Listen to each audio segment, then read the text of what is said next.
안녕하세요. 타미 성형외과 전문의 최성훈 원장입니다. 지난 편에는 이마 거상술의 효과, 내시경이 왜 필요한가, 이마 거상을 추천받으신 분들에 대해서 알아보는 시간을 가졌었는데요. 오늘은 수술 방법, 수술 후 관리법, 부작용 등에 대해서 알아보는 시간을 갖도록 하겠습니다.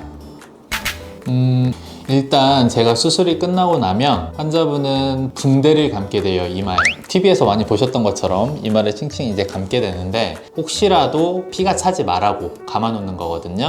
이렇게 해서 붕대를 감고 다음날 봐서 피가 차는 일이 없다 싶으면 다시 또 감죠. 4일째까지.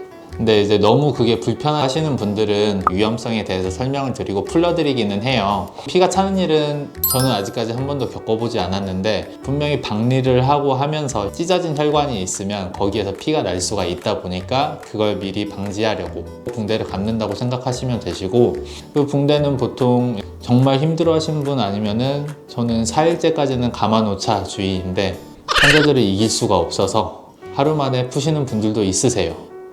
그 수술 도구들이 이 머리 뼈 위쪽으로 들어갔을 건데, 그 부위가 총 5군데가 생겨요.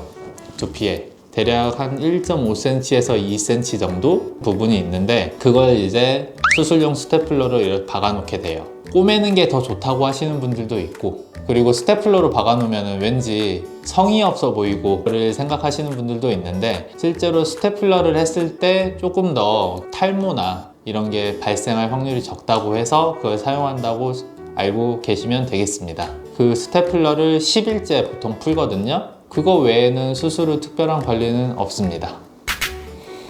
네, 어떻게 보면 되게 간단한 수술이라고 생각하시면 됩니다.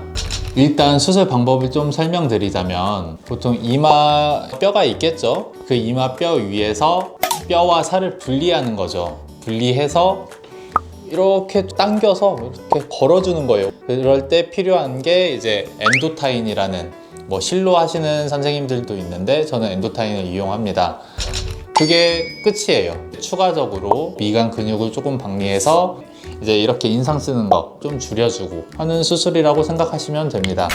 대부분 이 수술을 이렇게 설명을 하고 나면, 수술 방법은 간단한데 뼈에서 살을 분리한다고 하니까 다들 일단 겁부터 먹어요. 자, 이렇게 이 책상 바닥이 뼈라고 생각하면 그 위에 이렇게 뼈막이 붙어 있는데 그 사이로 그냥 들어가면 되는 거예요.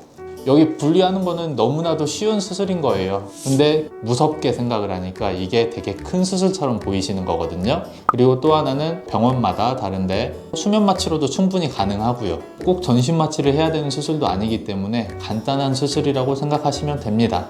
실제로 뭐 그렇게 엄청 오래 걸리지도 않고요. 쌍꺼풀 수술보다는 분명히 큰 수술인 건 맞지만 이게 되게 위험하고 이런 수술은 아니다라고 생각하시면 되거든요. 이상입니다.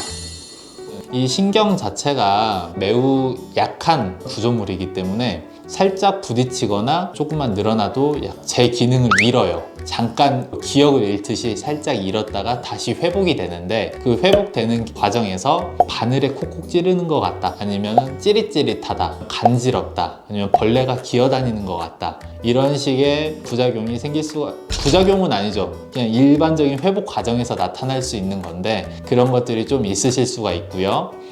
그 외에 다른 부작용들은 엔도타인이라는 이물질이 들어가니까 염증도 좀 생길 확률은 있긴 한데 매우 낮고, 확률이. 그리고 엔도타인 자체가 몸 안에서 녹는 물질이긴 하지만 처음에 좀 만져진다고 하시는 분들이 있어요. 피부를 뚫고 나오는 정도는 아니지만 피부가 얇으신 분들, 특히 이제 나이 드신 분들이 이렇게 만지면 뭐가 만져진다고 하세요. 근데 만져지는 것 자체가 부작용이나 잘못된 건 아닌데, 한 1년에 걸쳐서 서서히 녹다 보니까 처음에 만져지는 건 좀 있을 수 있다는 거. 그거 외에는 특별한 다른 부작용은 없는 것 같습니다.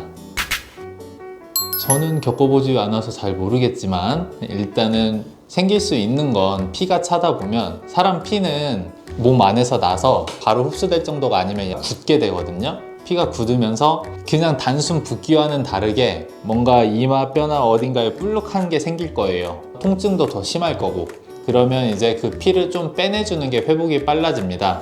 그러니까 수술방에 다시 들어가서 좀 세척을 해서 고여있는 피를 빼내고 피가 난 원인을 확인해보고 내시경으로 지혈을 하고 그렇게 하면 되는 거고요. 보통 4일째까지 붕대를 감아 놓으면 출혈이 있는 일은 뭐 없다고 보셔도 될 것 같은데, 혹시라도 붕대를 풀었는데 갑자기 어딘가가 볼록 튀어나와 보이고 그 부분에 통증이 있다, 그러면 빨리 병원에 와 보시는 게 좋을 것 같습니다. 자, 지금까지 내시경을 이용한 이마 거상 수술에 대해서 알아보는 시간을 가졌는데요. 만약 이 동영상을 보고도 더 궁금하신 게 있다면 댓글로 달아드리면 친절하게 답변을 드리도록 하겠습니다. 저는 이제 물러가도록 하겠습니다. 감사합니다.